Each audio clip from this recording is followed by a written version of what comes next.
উন্নয়নের জন্য। বজবজ ২ নম্বর ব্লকের সমবায় সমিতির ভোটে বিনা প্রতিদ্বন্দ্বিতায় জয়লাভ তৃণমূল কংগ্রেসের। চকমানিক ফার্মা কোঅপারেটিভ সোসাইটি লিমিটেড নামক সমবায় সমিতির মোট আসন সংখ্যা ৪৭টি। তৃণমূলের অভিযোগ ১৯৭৬ থেকে ৭৭ সালে এর জন্ম হলেও বাম জামানায় কাউকেই এই সমবায় সমিতির ভোটাভুটিতে অংশগ্রহণ করতে দেওয়া হতো না। অনৈতিকভাবে তারাই সমস্ত ক্ষমতা কুক্ষিগত করে রাখত। তৃণমূলের দাবি সমস্ত নিয়ম নীতি মেনেই বজবজ ২ নম্বর ব্লকের ৮টি পঞ্চায়েত এবং সমবায় সমিতিতে এই মর্মে নোটিশ দেওয়ার মাধ্যমে নির্বাচনের কথা জানানো হয়েছিল।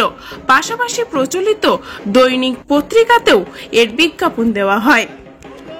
বিডিওতেও নোটিশ দিয়ে তাতে উল্লেখ ছিল মনোনয়ন জমা দেওয়ার শেষ তারিখ এবং প্রত্যাহারের তারিখও। তৃণমূলের দাবি বিরোধী কোনো দল বা ব্যক্তি নির্বাচনে অংশগ্রহণ করবার জন্য সম্মতি প্রকাশ না করায় কেউই মনোনয়ন জমা দেয়নি।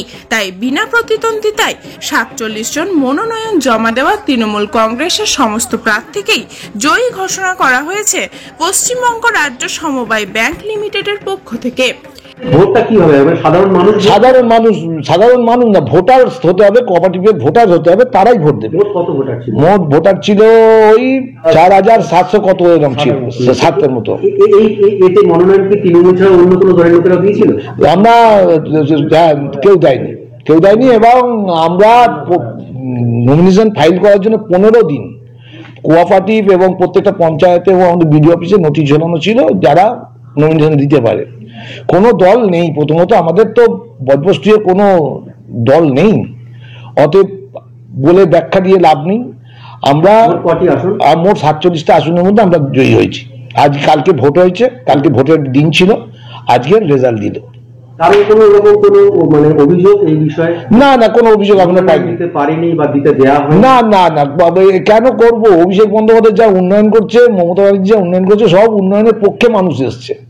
বহুদিন আগে একবার সিপিএম জামানায় ভোটাভুটি হয়েছিল, কিন্তু তারপরে এই প্রথম অভিষেক বন্দ্যোপাধ্যায়ের নির্দেশ অনুসারে আমরা ভোট করলাম।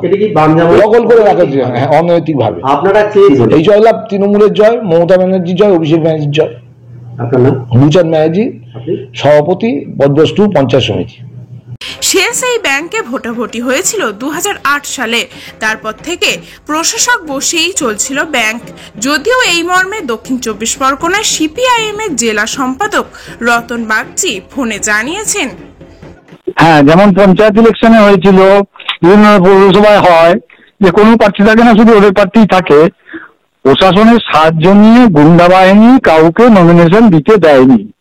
যা করার সেই রাত চলছে, গুন্ডা রাত চলছে, এখানে আর কি চলে। কারণ ওরা জানে ভোট হলে পরে তৃণমূলের লোকরাও তৃণমূলকে ভোট দেবে না এবং টাকা চুরি হয়ে যাবে।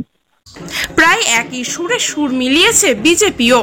বিজেপির ডায়মন্ড হারবার সাংগঠনিক জেলা সহ সভাপতি সুপল ঘাটু জানিয়েছেন, আজকের চকমানিকে একটা সমবায় নির্বাচন হয়েছে, বিনা প্রতিদ্বন্দ্বিতায় জিতেছে তৃণমূল। এখানে তো বিনা প্রতিদ্বন্দ্বিতা জিতবে, এখানে বিরোধীদের তো কোনো ওই অধিকার নেই ভোটে দাঁড়ানোর, ভোট দেওয়ার। এখানে ইভিএম এ ব্ল্যাক টেপ মেরে দেওয়া হয় বিরোধীদের, এবং কেউ সেখানে পঞ্চায়েতে আজকের নমিনেশন করতে গেলে তার উপরে নজর রাখা হয়। নমিনেশন করার পরেও যদি ভোট হলো এবছরে, তাতেও আবার তাদের কাউন্টিং এ যেতে দিল না। এখানে কোনো গণতন্ত্র নেই। তাই এটা হবে, এ নিয়ে আনন্দের কি আছে?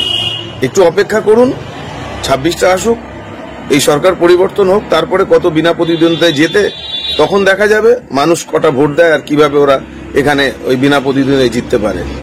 সমবায় ব্যাংকে ৯ই মার্চ ভোট হয়েছিল আর ১০ই মার্চ জয়ী প্রার্থীদের শংসাপত্র প্রদান হয়। নোদাখালী থেকে টিনা রায়ের রিপোর্ট, খবর ৭ দিন।